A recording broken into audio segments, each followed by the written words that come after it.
30 days ago, I bought my dream Ferrari F8. Since then, I've spent thousands protecting it, shipped it across the country, found a screw in one of the tires, added a few upgrades, and learned a lot about what Ferrari ownership is actually like. I also wanted to mention that this was not an impulse purchase. I've been looking for F8s for quite a while now. It's actually been more than 3 months that I've been looking for an F8, and I wasn't willing to settle just because one was available. Finding the right spec was of the utmost importance for me than buying the first one that I found. Here's how the first month went. Now let's hop in to check out all of the cool things that this car has.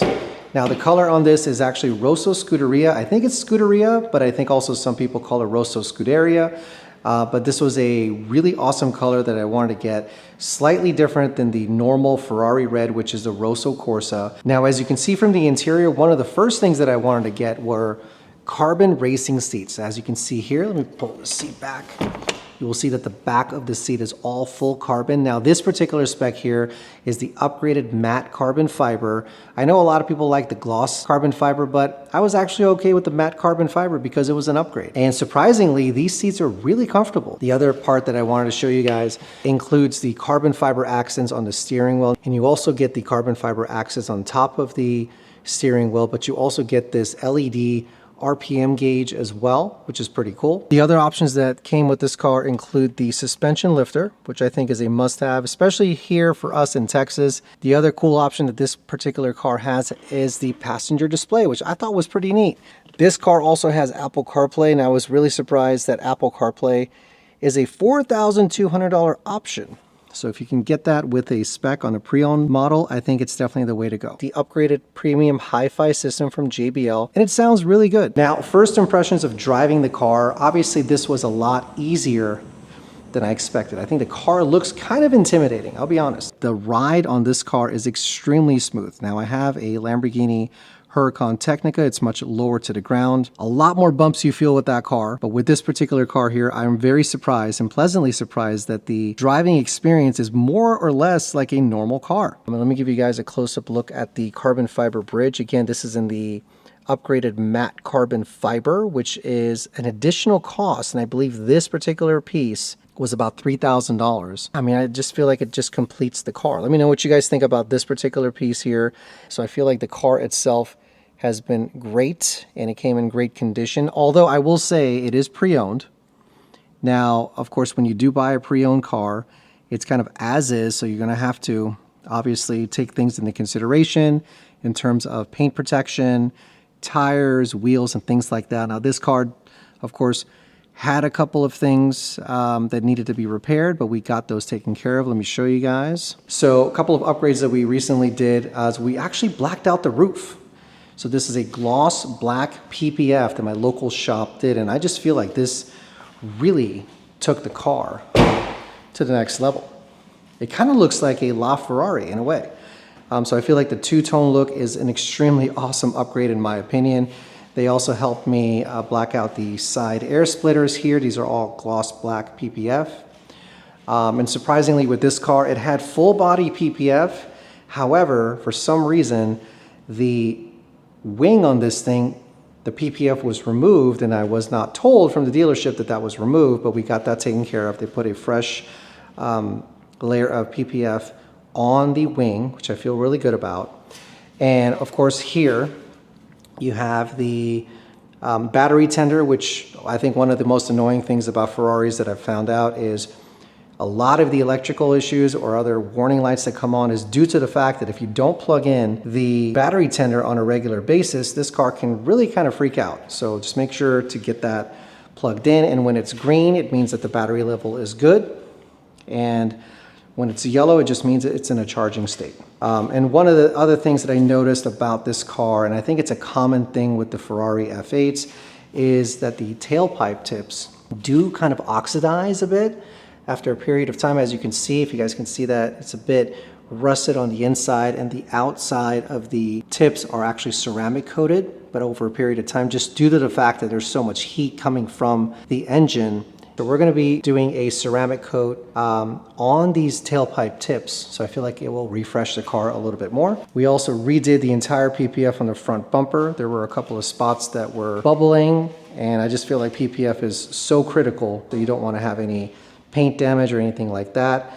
And I noticed that when I got the car, there was a gash on the PPF here, so it basically did the job. So we got that repaired recently as well.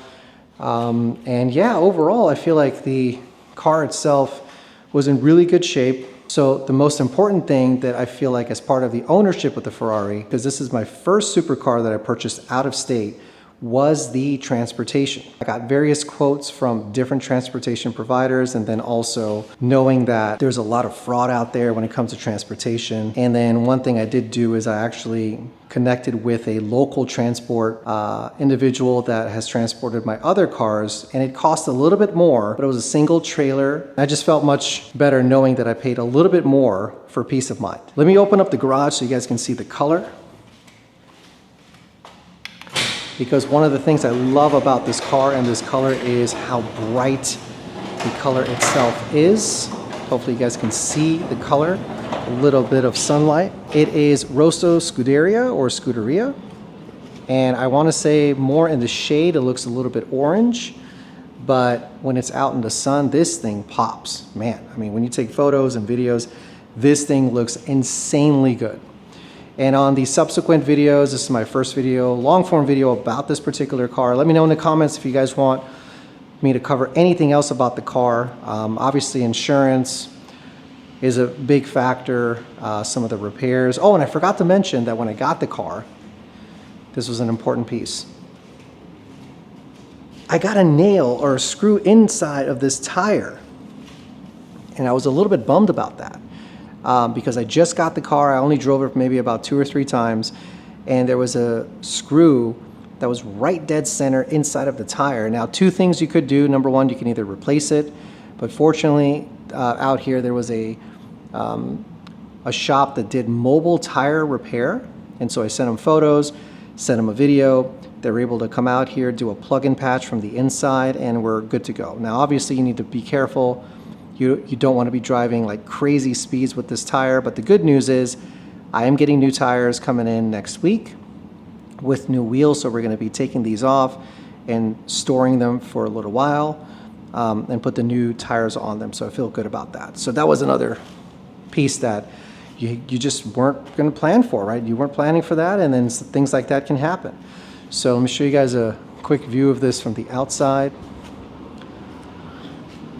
Oh, and I forgot to show the engine bay. And the reason why I went with the Tributo over the Spider is because the Tributo has this cool plexiglass to show you the engine bay. And I know with the Spider, although it's a great alternative, it doesn't show you the engine bay.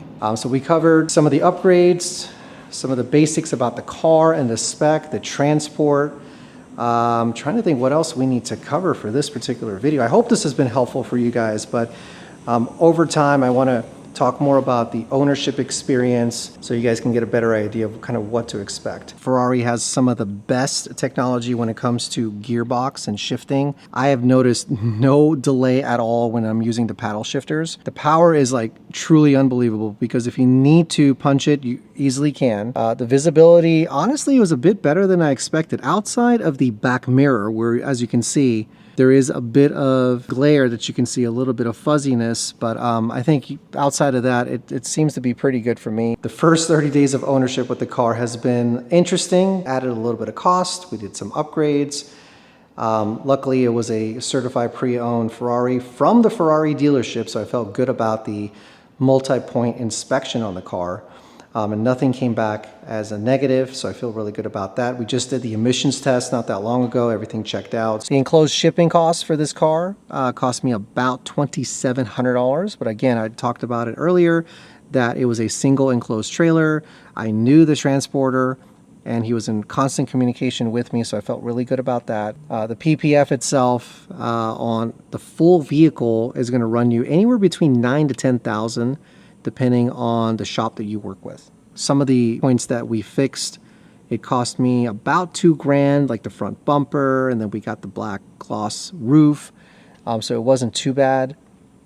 The carbon fiber upgrades, we talked about that. This was about $3,000. The carbon fiber kick plates was about $900, and then these red air vent grips were about $200, which again, it all adds up. Now, not all of these are required. These are some optional things. I just wanted to make the car perfect for myself because I feel like, you know what, I've got severe OCD and I want to make sure everything kind of matches and is coordinated. So that was some of the additional accessories that we got. And I think the biggest takeaway for me and for you guys is that the purchase price really is just the beginning. So if you are planning on getting some type of car like this, there is a lot more cost that you need to factor in because buying the car is the easiest part. Maintenance, insurance, protecting the car, these are all really important things that you need to factor in and that you need to budget for. So just to wrap up, you know, some of the biggest surprises I think with this car that I've noticed already is that everyone notices the car. I think the bright red Rosso Scuderia color really is like popping, especially when the sun is out.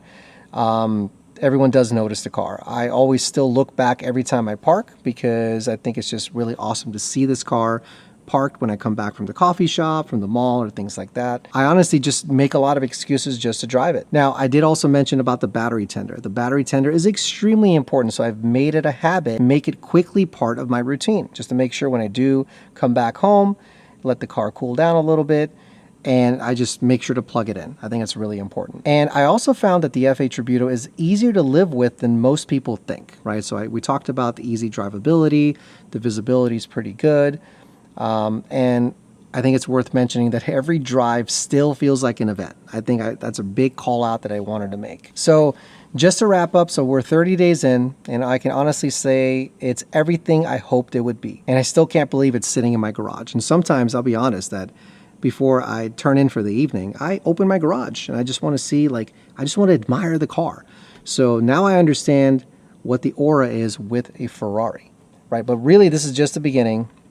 I've got some upcoming videos coming up, like in terms of like what it really costs to own my Ferrari F8, every upgrade I've done, maybe doing a comparison between the Ferrari F8 and the Lamborghini Tecnica, and also maybe a comparison between what I like about the F8, the Tecnica, and the Turbo S, right? And then also we'll talk about future mods and maintenance and ownership updates as well. Now, if you enjoy real supercar ownership and not just reviews or specs, I do want to consider you guys to subscribe. I've got a lot planned for the Ferrari, plus my Lamborghini Tecnica and the Porsche 911 Turbo S. And I'll be sharing the highs, the lows, and everything in between. So if that's your cup of tea or cup of joe, I would greatly appreciate if you guys can smash that subscribe button down below and stay tuned for more updates. I'm planning on making these type of videos at least once a week. And I hope you guys are going to be riding along for the journey. All right, guys, I will see you on the next one. Take care.